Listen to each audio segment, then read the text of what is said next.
The name Allah is the most comprehensive name of His subhanahu wa ta'ala. It includes all His names. All of them are in the name Allah. And this is why the one who called Allah with the word Allahumma, then he has called Allah with all His names. Powerful. The one who says Allahumma, the one who begins his dua with Allahumma, this is a person who, as though he said, Ya Rabb, Ya Rahman, Ya Rahim, Ya Kareem, Ya Alim, Ya Wadud, Ya Fattah, Ya Qabil, Ya Basit, Ya Raziq. All of this, you summarize it with Allahumma. Because Allahumma is Allahu and then the meme. Well, meme, they consider it meemul jama'. It's a plural. It gathers all the names of Allah subhanahu wa ta'ala.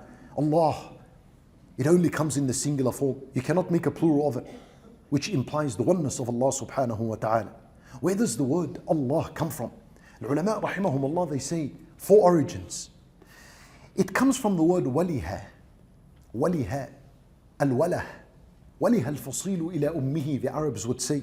You know, when the baby horse, which is called the foal, when it's separated from its mother, it begins to moan and wail and it cries of pain. It's calling for its mother because it is in extreme love and attachment to its mother. So that is waliha. When we say waliha, it is to cry out of love and attachment to someone that you cannot live without them. You're lost without them.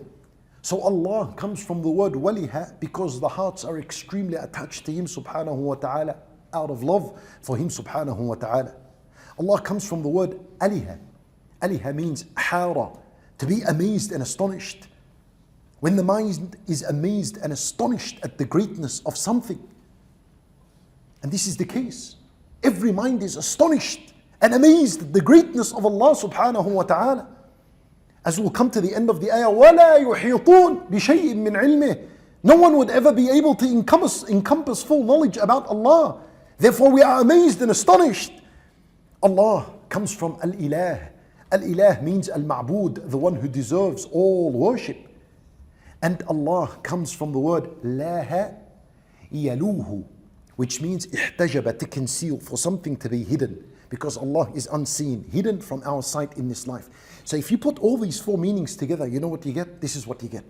Allah is the one who the hearts are attached to out of extreme love for Him. And the minds are amazed and astonished at His greatness subhanahu wa ta'ala. And the limbs are in obedience and submission to His worship. And all of this is done in the unseen. We haven't seen Allah Azza wa Jal. However, Allah Azza wa Jal placed a fitrah inside of us that recognizes His greatness subhanahu wa ta'ala. Internalize this meaning every morning and every afternoon when you recite this ayah. This is just the first word. Allah should awaken the heart in the mornings. And if the heart dies out in the afternoon, Allah is enough to awaken it once again. Allahu Akbar. This word Allah, it could be said without the movement of the lips. In fact, Allahu la ilaha illa hu, all of it could be said without the movement of the lips. And even La ilaha illallah. Say it. La ilaha illallah. Did you move the lips? No. You only move the tongue. And the tongue is an internal organ. It's inside. Therefore, ulama rahimahumullah, they say that Allahu la ilaha illa huwa al-hayyul qayyum, or Allahu la ilaha illa hu, or la ilaha illallah. All these letters are internal letters. Huruf batina. They are inside. These letters are inside. And this implies sincerity. لأنه لا إله إلا الله can only come from the heart. Can only come from the internal, from that which is in.